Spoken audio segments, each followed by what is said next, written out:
আল্লাহ তাআলার অসংখ্য রহস্যময় সৃষ্টির মধ্যে সাপ অন্যতম। এই প্রাণীটির আকৃতি ও চলার ধরন মানুষকে ভীত করে তোলে। সাধারণত মানুষ সাপ দেখলেই তা মেরে ফেলার চেষ্টা করে, কিন্তু সাপ দেখলেই আতঙ্কিত না হয়ে সচেতন থাকা জরুরি। সাপের দ্বারা ক্ষতির আশঙ্কা থাকলে তা মারতে বাধা নেই।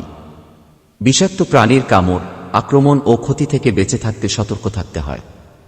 আল্লাহর রাসূল সাল্লাল্লাহু আলাইহি ওয়াসাল্লাম অন্যান্য গুরুত্বপূর্ণ সবকিছুর মতো বিষাক্ত কীটপতঙ্গ, সাপ, বিচ্ছু কিংবা হিংস্র প্রাণীর আক্রমণ থেকে বাঁচার দোয়াও শিখিয়েছেন।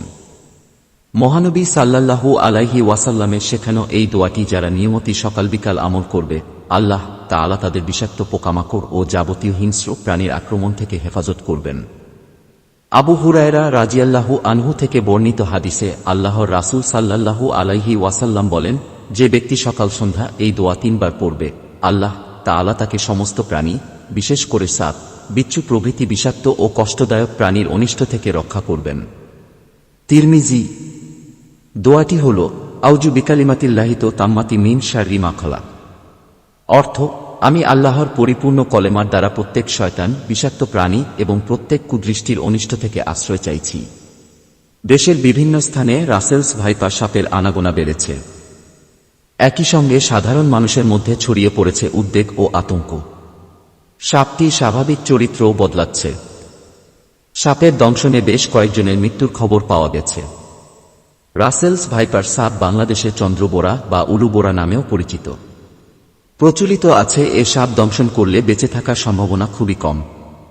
বেশ কয়েক বছর ধরেই দেশের বিভিন্ন অঞ্চলে, বিশেষ করে গ্রামীণ ও কৃষি নির্ভর চর এলাকায় রাসেলস ভাইপার সাপের উপস্থিতি লক্ষ্য করা যাচ্ছিল।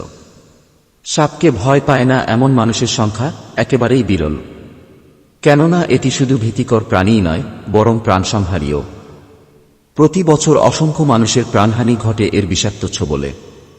নবীজি সাল্লাল্লাহু আলাইহি ওয়াসাল্লাম ইরশাদ করেছেন, কোন সাপ মারার আগে 3 বার তাকে সাবধান করবে। এরপরও যদি সে গর্ত থেকে বের হয় তখন তাকে মেরে ফেলবে, কেননা সে শয়তান। আবু দাউদ। হযরত সালিম রহমাতুল্লাহি আলাই তার পিতা থেকে বর্ণনা করেছেন, রাসূলুল্লাহ সাল্লাল্লাহু আলাইহি ওয়াসাল্লাম বলেছেন, তোমরা সেই সাপ মারবে যার পিঠে 2টি সাদা রেখা আছে এবং যার লেজ নেই, কেননা এরা বিষধর হওয়ার কারণে দর্শন শক্তি বিনষ্ট করে দেয় এবং গর্ভস্থিত সন্তান ধ্বংস করে দেয়। বর্ণনাকারী বলেন, এরপর থেকে আব্দুল্লাহ রাদিয়াল্লাহু আনহু যে কোনো সাপ দেখতে পেলে তা মেরে ফেলতেন।